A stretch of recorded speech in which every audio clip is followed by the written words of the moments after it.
En la lección número 11 estamos hablando acerca de la viuda de Sarepta y se titula El salto de fe. Y tenemos un versículo de memoria y este proviene precisamente de Filipenses 1:6, pero la historia se basa en Primera de Reyes 17.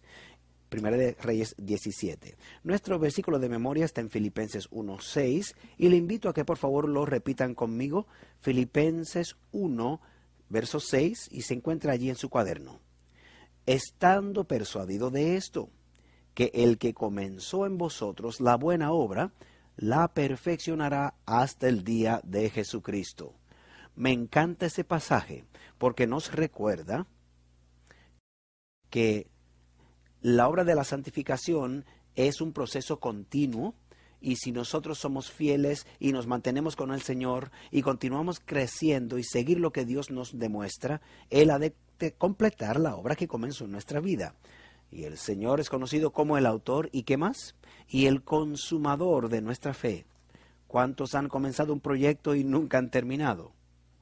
De hecho, si usted está construyendo una casa, no se mude a la casa hasta que haya acabado, porque tan pronto uno se muda, está acabado. Y si ese zócalo no se ha terminado todavía, posiblemente no se terminará.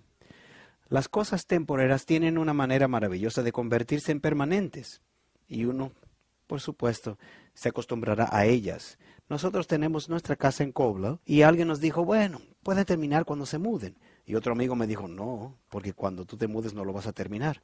Y efectivamente tengo cosas que aún no he terminado después de 25 años. Por lo tanto, Él es el autor y consumador de nuestra fe. Si continuamos de caminar con Él, completará la obra que comenzó en nosotros. Vamos a la Biblia, por favor. Estamos tratando con un relato que se encuentra en Primera de Reyes, capítulo 17, hablando acerca de una sequía que vino en los días de Elías.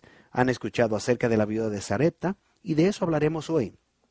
Por supuesto, Elías entra al rey Acab y enuncia esa profecía y maldición y dice, no habrá más lluvia en estos días hasta que yo lo diga. Y luego se va y no llueve. Y podemos leer en el versículo 5, Primera de Reyes 17:5, y él fue e hizo conforme a la palabra de Jehová, pues se fue y vivió junto al arroyo de Querit, que estaba al frente al Jordán. Y los cuervos le traían pan y carne por la mañana, y pan y carne por la noche, y bebía del arroyo. Y tenía cosas básicas para mantenerse, por supuesto, con vida. Ahí cerca del arroyo habían árboles. Yo viví 1 año y medio así. Yo viví en una cueva y cerca de un arroyo precisamente, y allí hay árboles y hay ciertos tipos de albergue, hay piedras y demás.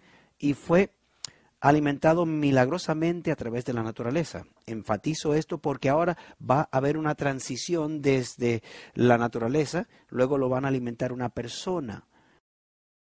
Y él está en el desierto y del desierto entra a una civilización.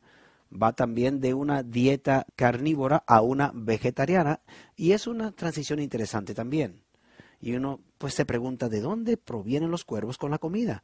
Yo tengo una teoría que no puedo comprobar, pero la puedo compartir porque ustedes tampoco pueden comprobar lo contrario. No había mucha comida en la tierra de Israel durante esta sequía. Y yo creo que los cuervos lo estaban consiguiendo de la cocina de Acab. ¿Saben ustedes que los cuervos tienen la capacidad de poder hablar igual que las cotorras? Son de la misma familia. Y estos cuervos quizás aprendieron el nombre de Elías. Y sabe, el rey estaba enviando mensajeros a diferentes partes del mundo diciendo, ¿dónde está Elías? ¿Dónde está Elías? Y aún estaba buscando, mira, ¿dónde está Elías? Y decían, bueno, está por acá, está por allá. Y allá iban. Y yo me imagino esos cuervos volando quizás durante el almuerzo de Acab y en la gran mesa de banquete y entran, por supuesto, por la ventana que está abierta porque hace calor y es una sequía y caen sobre la mesa y dicen, ¿dónde está Elías? Y luego agarran el pan o la carne y se van volando. Bueno, ahora los cuervos son padres muy leales y uno se pregunta, bueno, ¿por qué le traerían cuervos comida a este profeta? Pero los cuervos, cuando son bebés, cuando están creciendo, solo parecen una bolita así de pelo negro, ¿no? Y dice la Biblia que Elías era un hombre lanudo y quizás tenía pelo negro y quizás le parecía a ellos un gran bebé cuervo, ¿no? ¿Quién sabe, no? Yo solo estoy pensando, ¿no? En el lado natural de las cosas, ¿no? Ahora, el estudio no ha comenzado todavía, esto es solo algo de trasfondo, ¿no? Bueno, los cuervos le traían carne y pan durante el día y también durante la tarde, y estoy seguro que eran carnes limpias porque eso comía Acab, y él tomaba agua del arroyo, y él está esperando porque Dios le dijo que esperara allí. Ahora, los nombres de estos lugares, él está a punto de entrar a Sarepta y tienen su significado. Sarepta quiere decir algo que refina, un lugar donde se refina el metal, ¿sí? Como una prueba. Y él va desde el arroyo de Kerit. Y Kerit quiere decir el cortar. Por lo tanto, va de cortar, de un lugar donde se corta a un lugar donde se refina durante una sequía. Es a veces durante estas dificultades que Dios nos prueba. Ahora, los números en la Biblia tienen también significados. ¿Qué quiere decir el número 7? Típicamente el número 7 representa un ciclo perfecto o completo. Nuestro tiempo está dividido en un ciclo eterno de 7 que va desde la creación hasta el presente, ¿cierto? Dios comenzó una semana de 7 días, todo el mundo tiene una semana de 7 días. Por lo tanto, el 7 representa un tiempo completo, un ciclo completo. Otro periodo que se menciona en la Biblia muy a menudo es 3,5, lo cual es la misma mitad del 7. Jesús murió en medio de una semana profética. La semana profética tiene 7 años, la mitad es 3,5 años. Ahora, ¿cuánto dura la sequía en el cual se encuentra Elías en esta experiencia? Bueno, son 3 años, 6 meses. 1260 días. 42 meses. Tiempo, tiempos y la mitad de un tiempo. Se escuchan bastante estos periodos durante la Biblia. Un tiempo representando un año, literal. Tiempos se refiere a 2 años, o sea, tenemos un año, luego 2 más, eso da un total de 3, y la mitad de un tiempo, que es, bueno, cortando el año a mitad, son 3,5 años. Se ve eso bastante en la Biblia. Si 7 representa un ciclo completo, ¿qué representa el cortar eso por la mitad? Algo incompleto o algo que representa un tiempo de persecución o rechazo. Jesús murió a la mitad de un 7, 3,5 años. Enseñó por 3,5 años y luego se encontró con persecución severa y rechazo. Los apóstoles también enseñaron por 3,5 años y fueron resistidos, puesto en la cárcel, perseguido, y Esteban fue también apedreado después de eso. Al igual que Jesús, lo echaron de la ciudad, quitan sus vestimentas, luego lo crucifican y luego Esteban le pasa igual, 3,5 años, es acusado, sacado de la ciudad, le quitan la ropa y luego pide el perdón por aquellos que lo mataron. 3,5 años representan entonces persecución. También hay algo profético de 3,5 años, lo encontramos en el tiempo de la Edad Media, 1260 años literales. ¿Fue tiempo de persecución y rechazo? Sí. Veremos ese patrón y es posible que en el futuro, en el fin del tiempo, veremos otro patrón de 1260 días. No es que yo estoy diciendo eso, pero yo creo que puede ser que sí. Bueno, ¿qué tiempo durará el pequeño tiempo de angustia? No sé, antes yo pensaba que eran 3,5 años. Por favor, no digan que yo lo dije de esa manera. No, esto es solo una de las... lo que yo pienso, no estoy enseñando eso y lo digo claramente para que después no digan, bueno, el pastor Doug dijo tal cosa. No, solo estoy pensando en voz alta, pensando sobre eso. Muy bien. Encontramos entonces, si volvemos a el capítulo 17 de Primera de Reyes, no nos dice qué tiempo él estuvo cerca del arroyo de Kerit. El versículo 8 nos dijo lo siguiente, o nos dice en Primera de Reyes 17:8. Vino luego a él palabra de Jehová diciendo, levántate y ve a Sarepta de Sidón y mora allí. He aquí yo he dado orden allí a una mujer viuda que te sostente. Ahora, esto es un mandamiento bien extraño, pero Elías obedece. Sarepta queda más o menos unas 90 millas al norte del arroyo de Kerit, allá en la tierra de los fenicios. No es parte de Israel, es territorio pagano. Es tanto así que es el día o el lugar de donde nace Jezabel, la cual está matando a todos los profetas en Israel. Ahora es interesante, ¿no?, el saber cuál es el último lugar que va a enviar a diferentes mensajeros a encontrar a Elías. Imagínense, no va a ser, por supuesto, en el lugar natal o el pueblo natal de Jezabel, donde estaban todos los paganos, los idólatras. Allí envía Dios a Elías a la tierra de los gentiles. ¿No es eso extraño? Ahora, por favor, alguien léeme Jeremías capítulo 10, versículo 8, para tener una idea de cómo se sentía el pueblo de Dios en cuanto a los paganos que adoraban a ídolos. Creo que alguien lo tiene. A ver quién lo tiene. Allá. Muy bien. ¿Tienes un micrófono? ¿Quién tiene los micrófonos? Muy bien. Ahora estás listo. Ahora estás lista. Vamos a leer Jeremías 10, 8. Es para ver la actitud de los israelitas en cuanto a los que adoraban ídolos. Léalo, por favor. Todos se enfatuarán y entontecerán. Enseñanzas de vanidades es el leño. Ahora yo puedo leer páginas y páginas de las escrituras que hablan acerca de cómo, qué pensaban los israelitas en cuanto a la idolatría, el adorar ídolos. Y bueno, hay personas que pueden crear una obra de arte, pero no es Dios. Dios nos hizo a nosotros no hacemos a Dios. Por lo tanto, había muchos israelitas odiaban a los paganos por causa de su idolatría.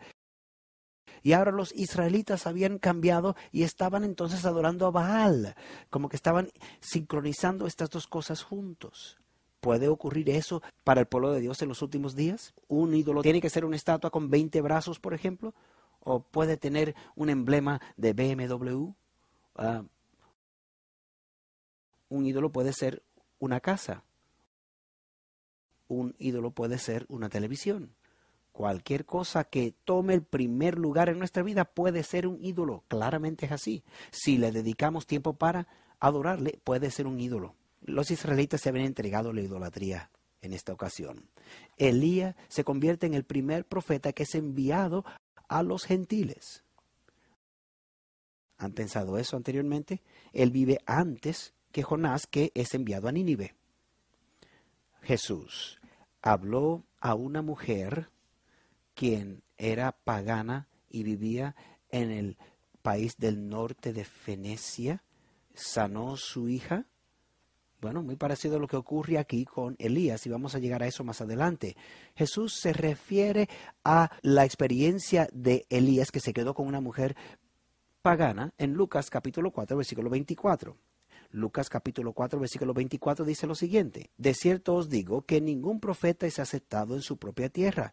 Y en verdad os digo que muchas viudas había en Israel en los días de Elías, cuando el cielo fue cerrado por 3 años y medio, y hubo una gran hambre en toda la tierra, pero a ninguna de ellas fue enviada Elías, sino a una viuda en Sarepta de Sidón. Aquí entonces Dios envía a Elías a los paganos, a los gentiles, a una mujer allá.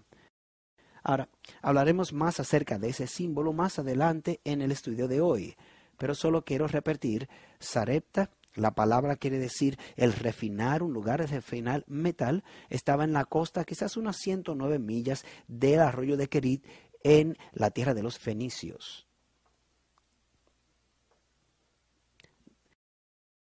Dios le dijo a su pueblo que se fueran de su familia y fuera hacia los gentiles. A Elías se le dice: pasa por el lado de todas las casas de viudas que encontrarás en Israel y quiero que vayas a donde se encuentran los gentiles. Ahora, ¿eso había de ocurrir otra vez más adelante? Vamos a Hechos capítulo 16, verso 6. Hechos capítulo 18, verso 6. Creo que se lo di a alguien. Hechos 18, versículo 6. Allí encontraremos la experiencia de Elías repetida otra vez por los apóstoles.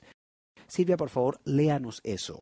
Pero como los judíos se pusieron y blasfemaron, sacudiendo su ropa, Pablo les dijo: vuestra sangre sea sobre vuestra cabeza, yo soy limpio, desde ahora me iré a los gentiles.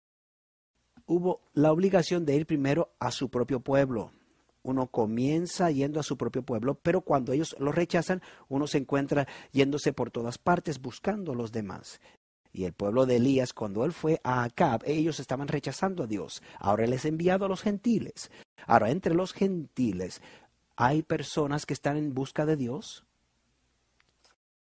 O sea, una de las preguntas comúnmente que recibimos, precisamente la semana pasada recibí esta: ¿y qué tal de todas esas personas que pueden estar viviendo en Australia, en la China, o en la India, o en la África, que por años y años no han escuchado acerca de la historia de Cristo Jesús?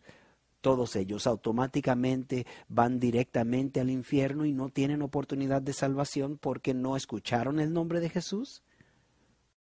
No. Bueno, si ellos pueden ser salvos sin escuchar el nombre de Jesús, ¿necesitamos enviar misioneros? Sí, definitivamente. Es raro, pero hay excepciones. ¿Tiene Dios personas que están buscándolo en distintos países? ¿Le habla Dios a las personas solo a través de la Biblia y los misioneros? ¿O puede hablar a través de la naturaleza y el Espíritu Santo? ¿Puede utilizar ángeles para comunicarse con ellos? Bueno, yo creo que hay una promesa. Primeramente, el Espíritu de Dios se encuentra en todas partes, en cada uno de los países del mundo. Yo creo que está más activo en unos lugares que en otros, pero cuando las personas están buscando a Dios, no dice la palabra, si nos acercamos a Él, Él se acercará a nosotros.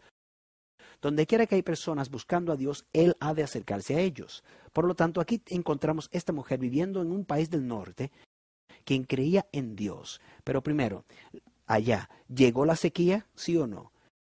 ¿Fueron vecinos de Israel? El pueblo de Israel conocía que Elías había puesto esta maldición porque estaban siendo idólatras. Bueno, Acab se encuentra en todas partes. Él está anunciándolo en todas partes. Se busca a Elías con vida o con muerte, el profeta que trae problemas a Israel. Por lo tanto, ellos sabían que un profeta de Dios había causado esto. Ahora, ¿las naciones cercanas conocían acerca de los milagros que habían ocurrido con el pueblo de Israel? Seguro que sí. Ellos conocían los diferentes relatos. Y esta mujer en su corazón, aunque por sangre era fenecia, por fe, ella creía en Dios. Ella estaba pensando en el Dios de Israel. Quizás no había una entrega completa, pero sí conocía de Él. ¿Quién fue quien ayudó a David a construir su casa? Era un rey del norte, el rey de Tiro, Hiram. ¿Creía él en el Dios de Israel, quien ayudó a Salomón a construir el templo? ¿No fue alguien de Tiro, de Fenicia? Habían personas allá que conocían acerca de Dios y algunos creían. Por lo tanto, quiero que tengan ese trasfondo. Aunque era un lugar de paganos, Dios tenía personas allí. Y el Señor envió un mensajero a esta persona.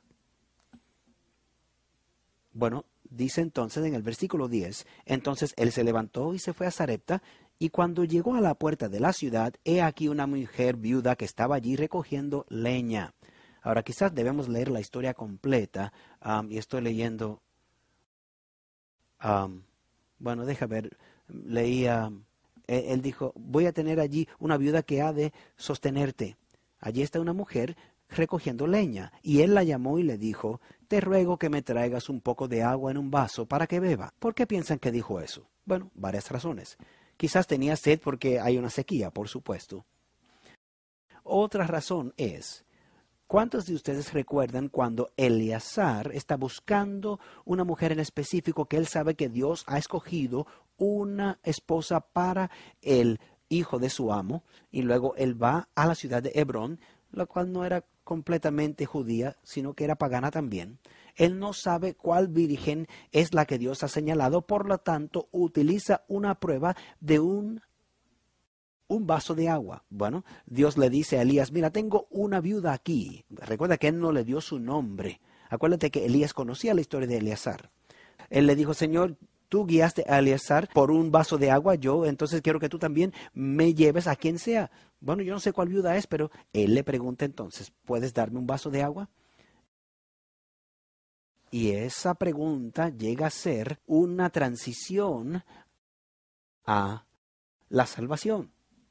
Cuando Eleazar le pide a Rebeca un vaso de agua, esa pregunta es una transición a la salvación de una nación completa, ¿no es cierto? Porque todo Israel proviene a través de Rebeca. Sí, Jacob tuvo muchas esposas y muchos hijos, pero Isaac tenía una sola esposa llamada Rebeca y todo Israel provino de Rebeca. Por lo tanto, esa pregunta de un vaso de agua lleva al nacimiento de una nación. ¿No se sentó Jesús en un pozo, en un lugar pagano, y le pidió a una mujer un vaso de agua? ¿No abre eso el evangelio también a todo este pueblo de samaritanos que terminaron siendo creyentes? ¿Ven los paralelismos que hay aquí? Ella está recogiendo leña. ¿Por qué? ¿Por qué recogiendo leña? Bueno, le pide entonces, dice, te ruego que me traigas un poco de agua en un vaso para que beba. ¿Tiene ella problemas con ese pedido? No, ella está dispuesta a hacerlo. Y dice, mientras ella va a traérsela, él siente la impresión de hacer este pedido. Él volvió a llamar y le dijo, te ruego que me traigas también un bocado de pan en tu mano. Bueno, ella iba en camino a buscar agua. Y de hecho uno está preguntando, bueno, hay sequía, ¿cómo es que tiene agua? Quizás tenían agua dentro del pozo todavía un poco, sino que no tenían suficiente para el ganado y también la siembra. Bueno, va entonces a buscarle agua y luego él le dice, y tráeme también comida. Ahora, tienen que pensar bien y tener un cuadro claro. Esto lleva por lo menos 1 año y medio ya que no llueve. La tierra está muy seca. Cada vez que uno baja el pie, se levanta el polvo, ¿no? Cada día el viento sopla, ¿no? Y levanta la tierra. Él caminó 109 millas. Él está pasando por muchos cadáveres de ovejas, de vacas, de asnos que han muerto por la sequía. Y él está caminando, él dice, deja ver si podemos encontrar, Acab dice, deja ver si podemos encontrar algún tipo de pasto para los caballos que quedan, porque ya todo está seco, ya no queda nada más, es algo bastante severo. Las personas están muriéndose de hambre, los niños están caminando por allí, se le ven las costillas y se ve que es algo bastante severo. Y para que Elías diga, tráeme un bocado de pan. Eso es algo bastante ambicioso, ¿no es cierto? Pero no ha terminado. Él aún se convierte más ambicioso. Él le dice, por favor, te ruego, tráeme también un bocado de pan en tu mano. Él no está pidiendo mucho. Y ella se detiene y dice, vive Jehová. Ahora, miren qué interesante, ella invoca el nombre de Jehová. No dice Baal, no dice un Dios, utiliza el nombre de Jehová. Fíjense bien. Claramente, vive Jehová tu Dios. Ella no está hablando acerca de su Dios. ¿Conocía ella el Dios de Elías? Elías, ¿se había presentado aún todavía? ¿Se podía identificar un profeta en aquel entonces? Bueno, durante el tiempo de Samuel, en la escuela de los profetas, a menudo se utilizaban esta vestimenta de camello, ¿no? Que con un cincho de cuero, y todos tenían barbas. Así vestía Juan el Bautista, ¿no es cierto? Era bastante común. Él estaba vestido como un profeta de Dios. Ella entiende que él es un adorador de Jehová. Y ella dice, vive Jehová tu Dios. Ella está jurando por su Dios. Mira, yo te digo la verdad, y ella está diciendo, yo no estoy escondiendo nada de ti. Yo no tengo, dice, no tengo pan cocido, solamente un puñado de harina tengo en la tinaja y un poco de aceite, dice, en una vasija. Y ahora recogía 2 leños. Interesante, ¿no? Claramente dice, para entrar y preparar para mí y para mi hijo, para que luego comamos y nos dejemos morir. Ella se está preparando esta última cena sacrificial. Muchas analogías aquí. ¿Qué representa una mujer? Una mujer, bueno, no siempre que ves una mujer en la Biblia quiere decir que es una iglesia, ¿no? Uno se vuelve loco haciendo eso, pero en estas historias a menudo tienen una analogía espiritual. Elías yendo a una mujer gentil y morando con ella es una analogía de Cristo tomando el evangelio a los gentiles, y ella está preparando esta última cena y él le pide pan. Es como Jesús cuando pide un vaso de agua. Es en el contexto de pedir un favor que él entonces ha de resucitar a su hijo. Y de hecho, me estoy adelantando todavía. Yo espero que ustedes conozcan la historia, pero sí está más adelante en la historia. Es como la resurrección de Cristo. Todas las resurrecciones en la Biblia, en el Antiguo Testamento de niños, son tipos de Cristo. Por lo tanto, esto nos está diciendo algo acerca del Evangelio yendo a los gentiles durante esta sequía. De hecho, durante los 3 años y medio de la sequía profética en Apocalipsis, durante los 1260 años, ¿dónde está el Evangelio? Cuando ella va al desierto, bueno, ¿no va entonces a los gentiles durante el 538 a 1798? Hay muchos paralelismos aquí. Dice, hazme entonces un bocado de pan. Fíjense bien, perdón, estoy en el versículo 13, disculpen. Dice, bueno, vamos a comer y dejemos morir. Elías le dice, no tengas temor, ve, haz como has dicho, pero hazme a mí primero de ello una pequeña torta cocida debajo de la ceniza y tráedmela, y después harás para ti y para tu hijo. Bueno, eso sería demasiado, ¿no? Sería demasiado, pero sí añade una promesa. Porque Jehová de Israel ha dicho así, la harina de la tinaja no escaseará, ni el aceite de la vasija disminuirá, hasta el día en que Jehová haga llover sobre la faz de la tierra. Si tú confías en mí y preparas una torta de pan para mí primero, Dios te ha de sostener desde ahora a través de toda esta sequía. ¿Se imaginan cómo los críticos de la Biblia han mirado esta historia y han dicho, ¿qué es esto? Estos profetas aprovechándose de las viudas moribundas, tráeme a mí la comida primero. Bueno, cuando uno lo mira al principio como que parece algo egoísta, ¿no es cierto? ¿Por qué está haciendo eso? No dice el Señor, mira, yo voy a trabajar un milagro a través de ti, pero tú primero necesitas poner tu pie en el agua. Y necesitas confiar en mí. Hubo un momento cuando los discípulos necesitaban alimentar a una gran multitud y no tenían suficiente comida. Y Jesús le preguntó, ¿qué tienes? Bueno, tenemos un poquito nomás. Y él le dijo, tráedmelo a mí primero. Pusieron lo que ellos tenían en las manos de Jesús. Entonces ocurrió el milagro después de depositarlo en las manos de Jesús. Deja ver aquí. ¿Dónde está eso? ¿Te repartí ese versículo a ti? Léanos, por favor, Mateo. ¿Cuál fue el que te di? Mateo 15:36, muy bien. Por favor, estoy buscando mis notas y no lo veo. A ver, un micrófono, por favor, para Mike. Él va a leer ese pasaje. Mateo 10:36. Y tomando los 7 panes y los peces, dio gracias, los partió y dio a sus discípulos, y los discípulos a la multitud. Ahí está ese milagro una vez más. Ellos se los entregaron a Jesús. Jesús lo tomó en sus manos, lo bendijo y luego se multiplicó para que muchos más fuesen alimentados. Ahora aquí, en la superficie, hay una gran lección. Esa lección es la siguiente. Sean los recursos que ustedes tengan, sean financieros o comida o tiempo, lo que tú le entregues a Dios y le pides que lo bendigas, Él lo multiplicará. En su estudio bíblico, ¿qué representa el pan bíblicamente? ¿Cuántos han pensado, bueno, yo no puedo dar un estudio bíblico, no sé hablar? Yo antes decía eso, ¿saben? Yo no puedo compartir el evangelio, yo no estoy educado. El Señor dice, tú dame a mí, conságrame a mí, ofréceme a mí lo que tú sí tienes. Yo lo he de bendecir, te lo entregaré y ha de multiplicarse. Y ahora no es la primera vez que se menciona en la Biblia, ¿cierto? Podemos leer en la Biblia nos dice acerca de la historia de Eliseo. Sí, la historia de Eliseo. Bueno, deja ver. Estoy mirando la página que no era. Muy bien. Segunda de Reyes, capítulo 4, en versículo 42 en adelante. Eliseo recibe una doble porción del espíritu de Elías. Durante otra sequía, dice, vino entonces un hombre de Beelsalisa, el cual trajo al varón de Dios, Eliseo, panes de primicias, 20 panes de cebada. Ahora, estos son panecitos pequeños, ¿no? Y dice, tiene 100 hijos de los profetas, tienen una sequía y no tienen suficiente para comer. Y trigo nuevo en su espiga. Y él le dijo, da a la gente para que coma. Y respondió su sirviente, ¿qué? ¿Cómo pondré esto delante de 100 hombres? Sería un insulto, no dará, ¿no? Pero él volvió a decir, da a la gente para que coma, porque así ha dicho Jehová, comerán y sobrará. Entonces lo puso delante de ellos y comieron y les sobró conforme a la palabra de Jehová. Ahora, cuando Jesús multiplicó el pan, ¿hubo sobras?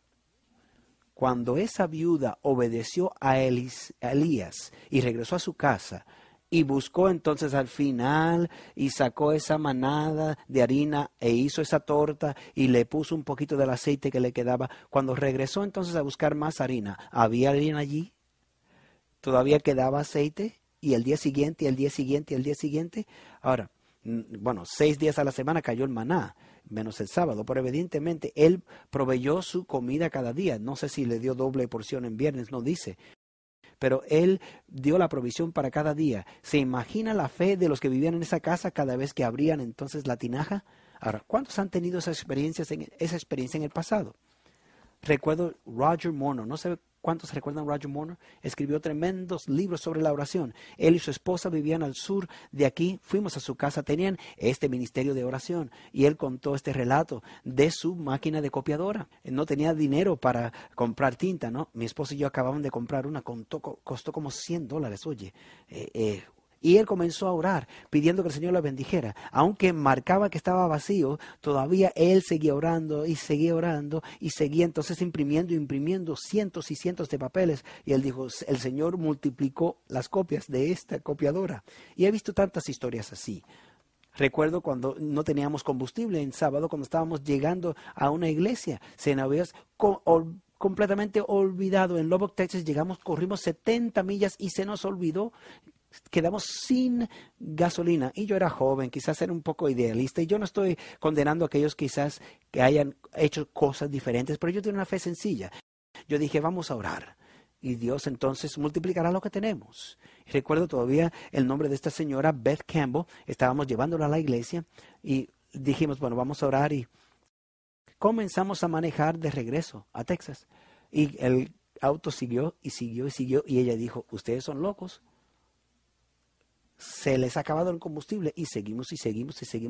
Y mire, no se había movido la aguja en 50 millas. Estábamos corriendo en empty, vacío por completo. Y llegamos con bien y ella no lo pudo creer. Nunca se olvidó de eso. Años más tarde nos encontramos con ella y ella sigue diciendo, nunca he visto un milagro así. Pero quizás era un milagro que Dios necesitaba darle en ese día. No estoy diciendo que por favor no pongan combustible en su auto porque la gasolina está bastante alta, ¿no? Pero ¿han visto cómo Dios ha multiplicado las cosas? ¿Sí entienden? Ha ocurrido también en muchos de nuestros almuerzos aquí. Y también hemos tenido almuerzos donde ya no queda nada cuando yo voy a comer, ¿no? Bueno, no tienten al Señor, ¿saben? Pero este milagro Dios lo llevó a cabo donde continuaba bendiciendo. Ella hizo conforme a lo que ella dijo, ¿no? Lo podemos leer aquí. Lo que Dios le dijo, lo podemos seguir leyendo. Dice desde el versículo 15, ella fue y entonces hizo conforme a lo que dijo Elías y comió él y ella y su casa muchos días. Y la harina de la tinaja no escaseó, ni el aceite de la vasija menguó conforme a la palabra de Jehová que había dicho por Elías. Podemos clamar las promesas de Dios y esperar milagros. Habrá un tiempo antes del fin donde el pueblo de Dios tendrán que entrar en lugares remotos y orar que Él provea para nosotros. Podemos confiar de que Él proveerá si somos fieles. De igual manera como Él proveyó para Elías en el desierto, también lo hizo para el pueblo de Israel en el desierto. Milagrosamente alimentó a Jesús después de su ayuno de 40 días en el desierto. También a su pueblo lo sostuvo durante la Edad Media en el desierto. También lo hará con nosotros. Nuestra agua y pan estarán seguras. Bueno, continuaremos. Versículo 17. Después de estas cosas aconteció que cayó enfermo el hijo de la ama de la casa. Y la enfermedad fue tan grave que no quedó en él aliento. Quiere decir que quedó sin espíritu, sin vida. Y ella dijo a Elías, ¿qué tengo yo contigo, varón de Dios? ¿Has venido a mí para traer a memoria mis iniquidades y para hacer morir a mi hijo? Y ella le dijo, bueno, ahora, primeramente, esto es un tremendo testimonio que Elías lleva tiempo viviendo con ellos y todavía ella cree que es hijo de Dios, hombre de Dios. A veces un miembro de la iglesia viene a vivir a tu casa y después de varias semanas uno cuestiona su cristiandad. Pero ella todavía le está diciendo que es un hombre de Dios. Dice entonces algo de la consistencia de la fe de Elías. Ella entonces siente convicción de sus pecados por estar expuestas a él. Y sabe, si nosotros vivimos con Cristo en nuestro tiempo, Elías es un tipo de Cristo. Nos ayuda también a darnos cuenta de la necesidad de santidad. ¿Debemos entonces no invitar a Jesús a nuestra casa? No, yo creo que debemos hacerlo como quiera. Bueno, y cuando algo malo ocurre, automáticamente debemos pensar, bueno, Dios nos está castigando por nuestro pecado. No, su primera reacción, bueno, ¿qué he hecho malo?, dijo ella. Pero no era por su causa de su pecado, sino para que la gloria de Dios se revelara. Dijo él, dame acá tu hijo. Entonces él lo tomó de su regazo y lo llevó al aposento donde él estaba. Qué interesante que Eliseo también tuvo un aposento alto, ¿no? No hizo la viuda de Sunamita, o sea, la mujer de Sunamita no era viuda. ¿No hizo ella también un cuarto para Eliseo en los altos? Milagros ocurren en el aposento alto, ¿no es cierto? ¿Dónde fue resucitada Dorcas? Aparente ser en un cuarto alto, ¿no? ¿Dónde fue derramado el Espíritu Santo? En aposento alto, ¿no es cierto? ¿Dónde es que Jesús tiene su última cena con los discípulos? En el aposento alto. Y aquí este gran milagro de la resurrección, la primera resurrección, de hecho, que menciona la Biblia. Ahora, Moisés fue resucitado, pero no fue registrado. No sabemos eso hasta llegar hasta el Nuevo Testamento en Judas y vemos que Moisés sí aparece, ¿no es cierto? Ahora, técnicamente esta es la primera resurrección. Sí, Elías sube al cielo sin morir, Enoc sube sin morir al cielo también, pero esta fue la primera resurrección y ocurre en un aposento alto y es un hijo.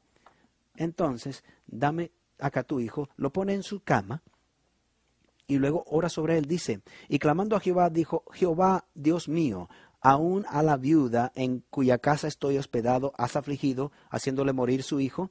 Y se tendió sobre el niño 3 veces, y clamó a Jehová y dijo, Jehová, Dios mío, te ruego que hagas volver el alma de este niño a él.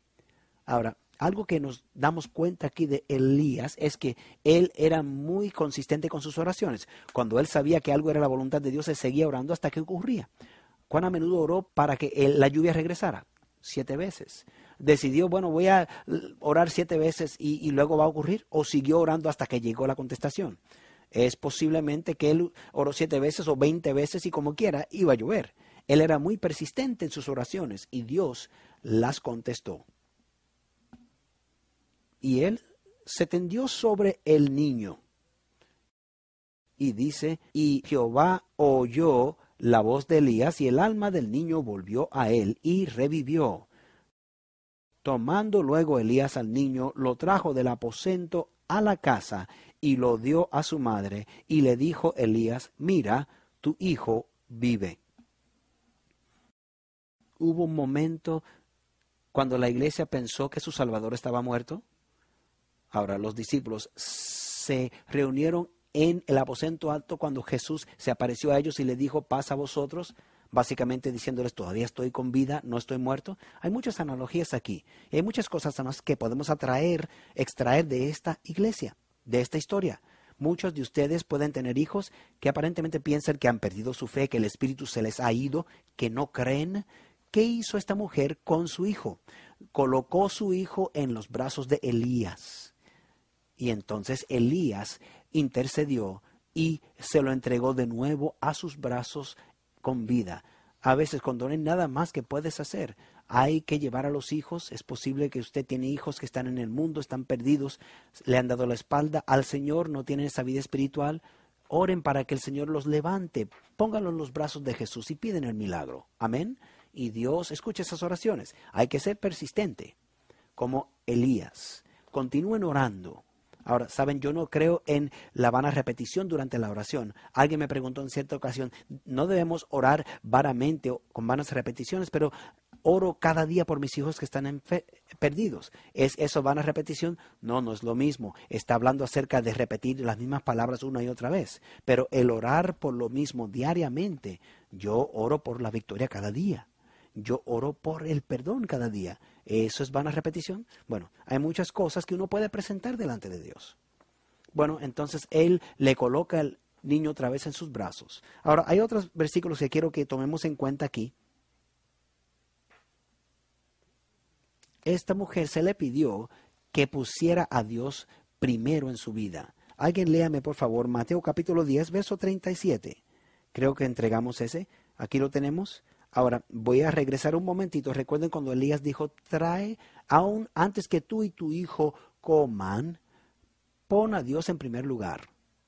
Y también eso era una enseñanza de Cristo Jesús. Mateo 10:37, por favor. Ok, Mateo 10:37. El que ama a padre o a madre más que a mí, no es digno de mí. El que ama a hijo o a hija más que a mí, no es digno de mí.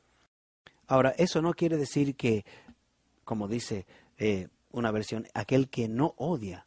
En realidad, nos dice que no debemos amar a nadie más que a Cristo Jesús.